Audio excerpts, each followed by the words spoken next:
using communication to build trust. Hi, I'm Bec from Be Free Emotional Fitness Training, and I support women and girls to become emotionally stronger. And I'm Vern from Move Forward Mentoring, and I specialise in male mentoring, helping boys and men find their passion, speak from their heart, and build better relationships. And together we are Rekindling Relationships. We work with couples through mentoring sessions as well as facilitating communication and creative workshops to build deeper connections. Welcome to our podcast, designed to help you strengthen and bring more fun into your partnership, as well as create a more loving, healthy, and strong connection. Hey everyone. Hey everyone. So we're back again talking about how we use communication, and this time it's about using communication to build trust. And maybe trust in your relationship has taken a battering for some reason or another. Yeah, there's lots of different reasons why we have to rebuild trust or work on building trust in a relationship. What are they, Bec? Maybe the kind of issues that have come up, maybe infidelity. It's a big one, but it's also a common one where in the relationship, there's some form of disconnection and then someone's gone looking outside for a reconnection. And now the relationship, they want to reconnect and rebuild after this break in trust. Maybe past experiences that they've had. So maybe they've had or been in a relationship where that has happened. It's not currently happening in this relationship, but they are still bearing the scars, I guess. Because that's happened, you believe it's going to happen again. And maybe even in your family, like your parents, there was something going on. So therefore, your understanding of a relationship, there's no trust in that. That's a good one. It could be something that's happened in childhood, that abuse or something else that's made you not want to trust. Or reluctant to trust. You might want to trust. You might be reluctant to trust. So what's the conversation like when we want to rebuild trust? Because this is a really important conversation because it is the foundation of relationships. Without trust, you don't really have anywhere to move from, do you? There's no safety. And then you're always sitting in this flight and fight mode where you're almost looking for something to happen, or you're on edge, so you can't quite get to that safe place which a relationship needs to thrive. That's true. And this is probably a really complicated one, trust, because it might take a lot of time for you to unravel this and heal this, because it could be from childhood.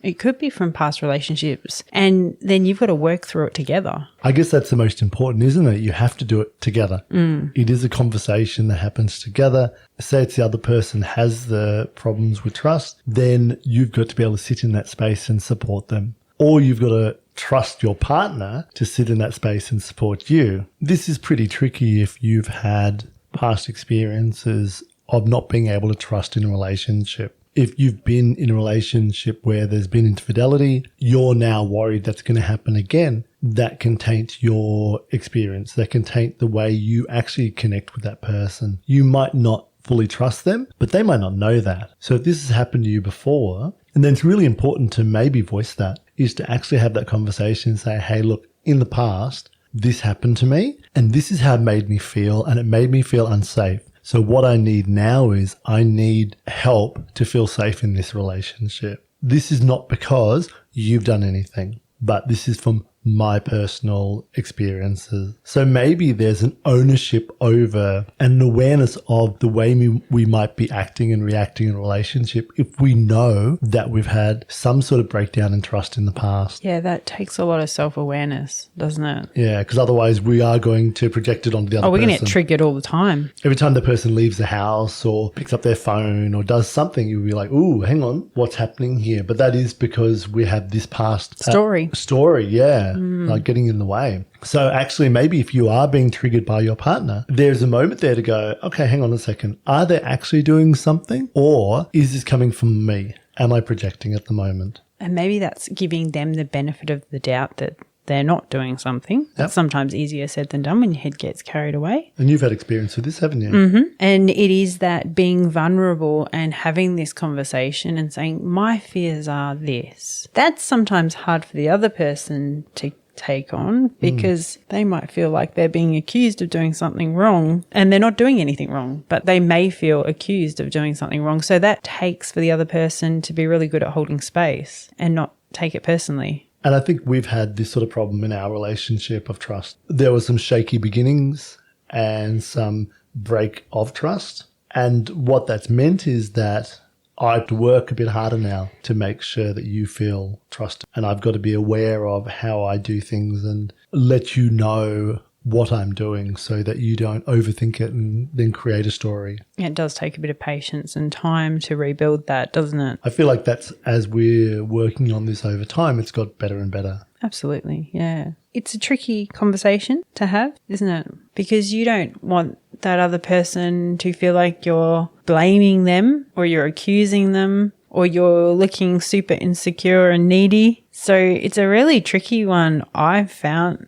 to have and to be that vulnerable and go, oh, this has come up for me. I'm feeling very insecure about this. And sometimes there's no logical explanation or reason for it. It's just a gut feeling. I've also noticed over time, and people may be able to relate to this, it doesn't come up for me as much, but when I have raised it, it's almost like you're like, are you not over this thing already? Yeah. Like this was a while ago. Find that I do get a little bit like, oh, really? Are we having this conversation again? But I do also have to recognize my part in this, that I created the circumstances. So rather than there being infidelity, there was me communicating with past partners and not actually telling you about it, realizing that was part of my people-pleasing way of doing things, but now knowing, okay, that was actually the wrong thing to do. And now I've got to rebuild that trust by maybe telling you more about what's going on so that you can feel comfortable in that. So even though I do get a little bit annoyed sometimes, I'm like, oh God, here's that conversation again. Actually my own fault at the end of the day. So I have to just shut up and suck it up. And you are very good for the most part at holding space. For the most part. I like to add that in brackets. When it comes up for me. And thank goodness as time's going on, it's becoming less of an issue for us. But I found that having that conversation fairly quickly, so it doesn't fester, because I find that I'm really good at creating a story, and there's probably other people out there that can relate to this, that you create a story around something. Partner might have looked at their phone and you're like, oh my God, they're communicating with them again. And you created a whole scenario story where they've been communicating for days or weeks and now they're going to meet up, and your brain gets carried away with it. Does your brain actually go that way, does it? Yeah, I'm a woman. Wow. That's what we do. We're amazing at it. You really are, because it's funny, because I know even sometimes you'll look at me and you'll be like, what are you thinking about? And I'm like, oh, nothing, because I'm not. I'm just looking, oh, maybe I should clean that bin. What if I need to fix that thing? Yeah, we're amazing at creating way more stories. Detailed. Yeah.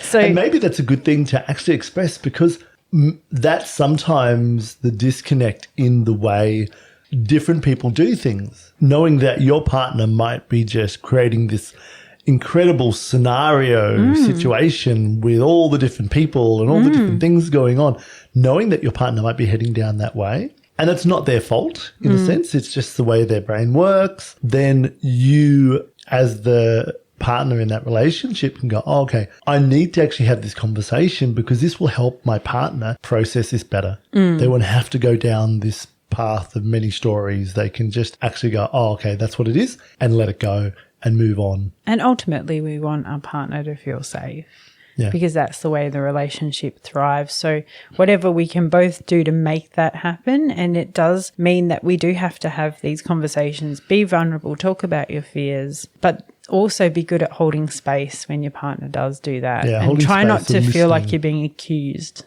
which is easier said than done, I guess. And for me, a lot of my worries in that trusting was trusting that you weren't just going to leave me. And because I've had that happen in the past, where I've had a lot of relationships where they've just gone, it's over, bye. I haven't seen it coming. There were signs and I wasn't paying good attention to them. But there was a feeling for me of feeling unsafe in relationships because I don't know when that person was going to take off. And that probably goes back to childhood and that's a pattern that's repeated. So it's one thing that there's been conversations with you where, and you're very good at turning around and saying to me, I'm not going to leave you just because you said that thing or you did that thing or you acted like this. It's okay. And I feel safe in that. I go, oh, okay, she's not going to just walk off of me. It's just my head. And then I can let that go. And then over time, I worry less and less that you're going to do that. And occasionally we have an argument and then I think, oh my God, she's over me. She's sick of me. I'm a pain in the ass. I'm just trouble. I'm hard work, blah, blah, blah, blah, blah. She's going to run off of me. And I do that. And then I have to actually reach out to you and say, hey, this is how I feel. And there's vulnerability in that to be able to say, I'm trying not to be needy right now, but I actually need to know that you're here for me. Yeah, you're very good at sharing that. And when you do that, then I'll go, oh, and then I relax.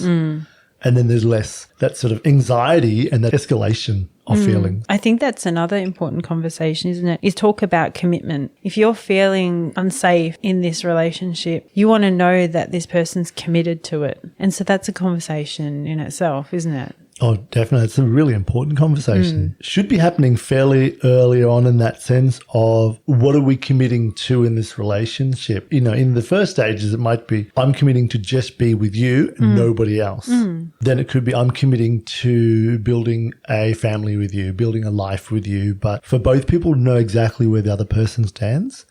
And the only way is to actually have a conversation. You can't guess what's going on inside that head. I've worked out that it's not worth me trying to guess what's going on inside your head because there's a lot happening in there.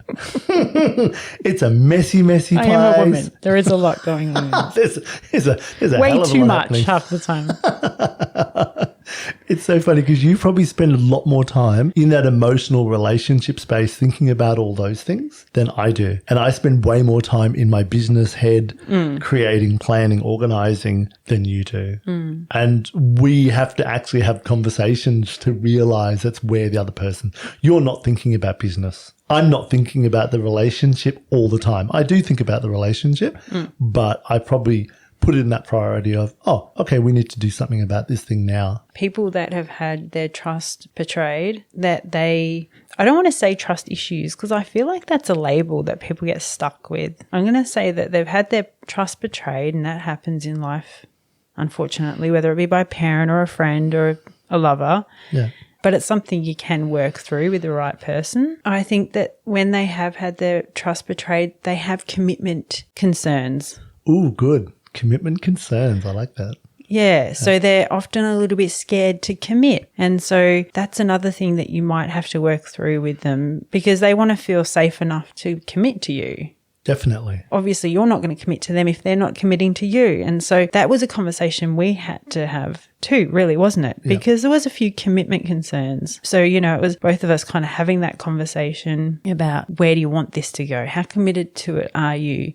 And then we'd step in a little deeper because we go, okay, that person is willing to commit a little bit more. So that's a good conversation too, I think. These are all important conversations in a relationship and building, because this is about building trust. The other conversation is about rebuilding trust. So when there's actually been infidelity in the relationship, one person has had either an emotional or physical affair and stepped away, and now they're trying to come back together. And that's a much bigger conversation. How can we rebuild trust or gain trust or create a more safer environment in the relationship? What do we need to do to make that happen? Have you got any suggestions? Well, I think when you were talking about holding space before, I think that is hugely important. Holding space, for those people who don't understand that, there is a podcast we put out there called H is for Holding Space. But to sum it up, it's about being able to sit in the space and for the person to be able to, for me to be able to speak my mind without attacking and criticizing, to express where I'm at, what's going on for me. And for you as my partner to hear me and empathize, to not get triggered by what I say, to understand that what I'm trying to say is how I feel so that you have a better understanding of me. And that works both ways. And that's really important, I think, in this stage, because when there has been trust broken, we've got to rebuild trust. And to rebuild trust, there's got to be vulnerability in that space. And we can't just make it the other person's fault or problem or you need to. There can't be shame and blame if we want to move forward together. and build trust, because shame and blame keeps us in the same spot where we're just That's right. It's your fault. It's your fault. And I'm angry with you and I want to stay angry with you. Yeah. And then nothing changes. So instead, tell them what you need to feel safe. Yeah. What did that person need to do? Make it more proactive and less blame. Also, I think that the other person being true to their word is really important. Say what you mean and be true to it. That creates a lot more trust. Also, being 100% honest and transparent with each other is really important too, to create that trust. And these are conversations which are going to happen over time. This is not one conversation that will magically fix it. It's regularly sitting down and having conversations, and maybe even that prioritizing of the conversation and saying, like, we're going to sit down and just have these conversations about our relationship so that I know where you're at and what's going on for you, and vice versa, so that we can actively work together on supporting each other and growing the relationship and dealing with what's happened in the past. That's right. When trust has been compromised, it takes a lot of patience and a lot of time to work through it, and so be patient. And if you do take that time and really work on it, then you can rebuild that relationship and make it stronger, because you've actually put your relationship through something quite difficult and draining.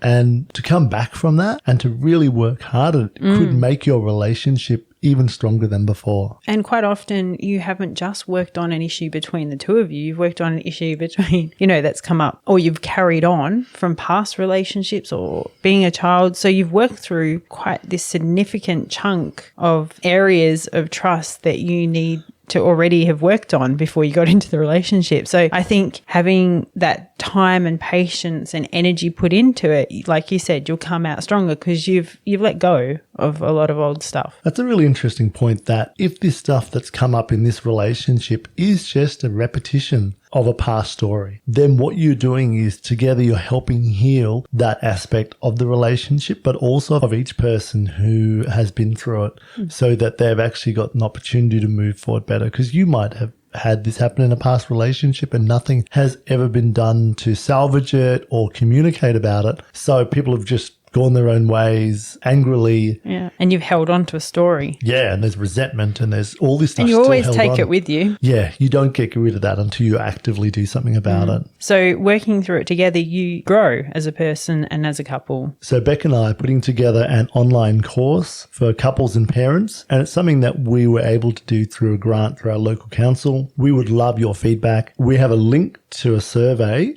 in our show notes that you can take part in, and then you'll get a free version of that online course. Check out our YouTube channel, which has some videos on there, and also Facebook. And join us for our next episode in this season. Communication during intimacy. Thanks for listening. Please subscribe and follow us. And check out our website at rekindlingrelationships.com. Bye for now. See ya.